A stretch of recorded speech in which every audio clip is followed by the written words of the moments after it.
Hello दोस्तों, मार्गदर्शन पे आपका बहुत बहुत स्वागत है।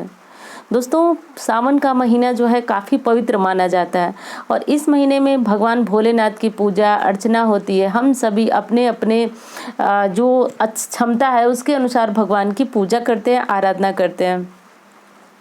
कारण भी है दोस्तों, क्योंकि भगवान भोलेनाथ इस महीने में जो है कैलाश को छोड़ करके और धरती लोक पे विचरण करते हैं। तो इसीलिए इस महीने में कुछ ऐसे वर्जित कार्य हैं दोस्तों जिन्हें नहीं करना चाहिए।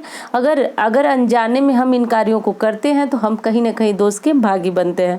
तो आज बस इन्हीं कुछ बातों की चर्चा होगी इस वीडियो में कि कौन कौन से ऐसे कार्य हैं जो पूरे सावन के महीने में हमें नहीं करनी चाहिए।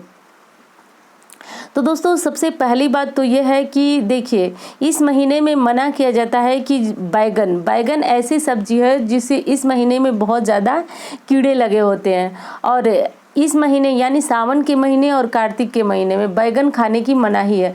क्योंकि दोस्तों, अगर हम जाने अनजाने में बैगन को देख करके भी खाते हैं तो उसमें ऐसे कुछ सूक्ष्म कीड़े होती हैं, सूक्ष्म जीव होते हैं जो न जानते हुए भी हमारे पेट के अंदर चले जाते हैं और इन्हें चले जाने से हमारा शरीर जो है वो अपवित्र हो जाता है और अपवित्र शरीर से हम भगवान भोलेनाथ की पूजा आराधना नहीं कर सकते हैं। और अगर आयुर्वेद की माने तो आयुर्वेद ये कहता है कि इन सब्जी को खाने से शरीर में बात बढ़ जाता है और बात बढ़ने से मनुष्य जो है वह तकलीफ का भागीदार बनता है। तो इसलिए भी ये सब्जी नहीं खाई जाती है, क्योंकि दोस्तों आध्यात्म की दृष्टि से जो है उसमें जो कीड़े होते हैं उससे हमारा शरीर अपवित्र होता है। और आयुर्वेद के अनुसार तो आपने जाना ही अभी। अब दोस्तों, इस महीने और कार्तिक के महीने में इसीलिए बैगन की सब्जी खाने से मना किया जाता है। और अगली चीज़ है कि हरी पत्तेदार सब्जियों में भी ठीक वही बातें हैं जो अभी बैगन के बारे में मैंने बताया। तो इसीलिए सावन के महीने में हरी पत्तेदार सब्जियां भी नहीं खाई जाती हैं, क्योंकि अगर हम कितनी भी स्वच्छता के साथ उन्हें बनाते हैं, पकाते हैं, वो सूक्ष्म जीव हमारे अंदर जो पत्तियों पे चिपके होते हैं और चिपक करके हमारे शरीर में जाते हैं और हमारे शरीर में अशुद्धि और गंदगी फैलाते हैं और भगवान भोलेनाथ की पूजा में उनके साथ एकाकार होने में बाधा उत्पन्न करते हैं। इसलिए इन सब्जी को नहीं खाया जाता है पूरे सावन के महीने में। और दोस्तों, दूध जो है काफ़ी पवित्र माना जाता है। आप सभी जानते हैं भगवान भोलेनाथ को जो है इस महीने शिवलिंग पे दूध चढ़ाने के अनेक फायदे हैं, ये आप सभी जानते हैं, क्योंकि दूध से ही हम भगवान का अभिषेक करते हैं। अगर पंचामृत नहीं मिल पाता है तो सिर्फ हम दूध और गंगा जल से भगवान का अभिषेक करते हैं और हमें उसके बहुत सारे लाभ भी मिलते हैं। पर दोस्तों, इस महीने जो है भगवान भोलेनाथ को तो दूध चढ़ाना बहुत अच्छा होता है, पर वहीं दूध हमारे स्वास्थ्य के लिए अच्छा नहीं माना जाता है। कारण भी आपको पता होगा शायद कि इस महीने जो है बहुत सारी घास होती है और गाय जो है कि घास खाती है, उस घास में कुछ जहरीली घास भी होती है जिन्हें खाने से जो पशु होते हैं उनका दूध जहरीला हो जाता है और ये हमारे स्वास्थ्य के लिए उचित नहीं होता है। इसीलिए शास्त्र के अनुसार ये नियम बना कि सारा दूध जो है भगवान भोलेनाथ को इस महीने यानी सावन के महीने में अर्पित होना चाहिए। परंतु दोस्तों, अगर कभी आपको दूध यूज करना ही है, ज़रूरत है आपको, तो दूध को बहुत अच्छी तरह से उबाल लीजिए और तब इस दूध को आप प्रयोग में ले लीजिए। अगली चीज़ है कि आप इस महीने नॉनवेज न खाएं। तो नॉनवेज नहीं खाने के पीछे भी एक कारण है दोस्तों कि हमें जीव हत्या नहीं करना चाहिए इस महीने में, क्योंकि देखिए समस्त जड़ और चेतन में भगवान भोलेनाथ का निवास होता है और अगर हम किसी को कष्ट दे करके अपना जो भोजन बनाते हैं, भक्षण करते हैं, तो उससे अगर हम भगवान भोलेनाथ की भक्ति करते हैं तो हमें कोई लाभ नहीं होता है, क्योंकि सभी जड़ और चेतन में भगवान का निवास है, तो हमें किसी को कष्ट नहीं पहुँचाना चाहिए। तो इसलिए इस महीने में नॉनवेज का सेवन आप बिल्कुल ना करें। और जब आप भगवान भोलेनाथ की पूजा करते हैं, चाहे प्रति सोमवार और चाहे प्रतिदिन पूरे सावन में, आप अगर भगवान भोलेनाथ की पूजा करते हैं तो भगवान पे हल्दी और कुमकुम न चढ़ाएं, यानी शिवलिंग पे हल्दी और कुमकुम गलती से भी आपको नहीं चढ़ानी चाहिए। कारण आपको पिछली वीडियो में भी मिला, फिर मैं बताती हूँ आपको कि हल्दी जो है वह भगवान को नहीं चढ़ती है और कुमकुम भी जो है सौभाग्य का प्रतीक होता है। तो ये चीज़ें न चढ़ा करके आप भगवान को भस्म चढ़ाइए, क्योंकि ये चीज़ें भगवान भोलेनाथ को श्रृंगार की चीज़ें नहीं चढ़ती हैं, उन्हें भस्म चढ़ाइए, क्योंकि भस्म चढ़ाने के पीछे कारण ये है कि भगवान भोलेनाथ वैरागी हैं और भस्म जैसी चीज़ें उन्हें काफ़ी प्रिय हैं।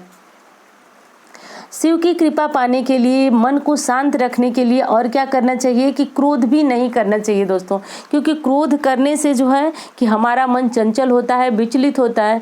और जो हम इस महीने में एकाकार होकर के हम भगवान भोलेनाथ की पूजा में लगाना चाहते हैं, उनके पूजा में एकदम समर्पित हो जाना चाहते हैं, तो अगर हम क्रोध करेंगे और अपने मन को इधर उधर भटकाएंगे तो निश्चित रूप से हम भगवान की पूजा से, उनके ध्यान से विचलित हो जाएंगे। तो बस इसीलिए इस महीने में कहा गया है कि अपने मन को ज़्यादा से ज़्यादा शांत रखना चाहिए। और दोस्तों इस महीने में कांवर ले जाने की भी परंपरा है, भगवान भोलेनाथ पे कांवर के द्वारा जल ले जाने चाहिए। तो दोस्तों ये परंपरा तब शुरू हुई जब भगवान भोलेनाथ जो है कि विष पी करके और काफ़ी उनके शरीर में दाह था, तब रावण ने ही सर्वप्रथम कांवड़ से जल ले जा करके और वो भगवान भोलेनाथ का अभिषेक किया था। तभी से कांवड़ प्रथा जो है शुरू हुई और इन कांवड़ से जल गिराने से भगवान भोलेनाथ काफ़ी प्रसन्न होते हैं। पर इस बार जो है परिस्थितियाँ ऐसी हैं कि ऐसा कुछ नहीं हो सकता है, फिर भी हम भगवान को गंगा जल, दूध और जितनी चीज़ें यानी पंचामृत मिल सके तो ठीक है, नहीं तो सिर्फ गंगा जल और दूध से भी भगवान का अभिषेक हम करेंगे तो भी हमें भगवान की कृपा जरूर मिलेगी।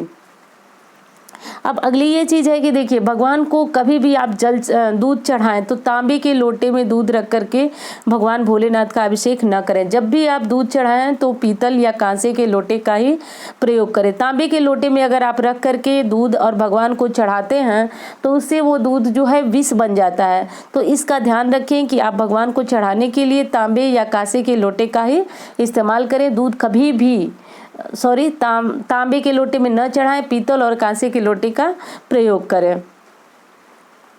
अगली चीज़ है कि दोस्तों इस महीने में वृक्षों को भी नहीं काटना चाहिए, क्योंकि इनमें भी प्राण होता है, जान होती है और हर एक जीवित जो चाहे वो जड़ है या चेतन है या मतलब पूरे समस्त जो इस ब्रह्मांड की चीज़ें हैं, जो इसमें जीव है, उसमें प्रभु का वास माना जाता है। तो अगर हमारे द्वारा इनमें से किसी को भी कष्ट पहुंचता है तो इससे प्रभु को कष्ट होता है और हमारी की गई पूजा आराधना सब व्यर्थ हो जाती है। तो इसलिए वृक्ष को काटने से भी इस जो सावन है वो महीना, वृक्ष तो दोस्तों वैसे भी नहीं काटना चाहिए, पर सावन के महीने में विशेषकर वृक्षों को भी कष्ट नहीं पहुंचाना चाहिए।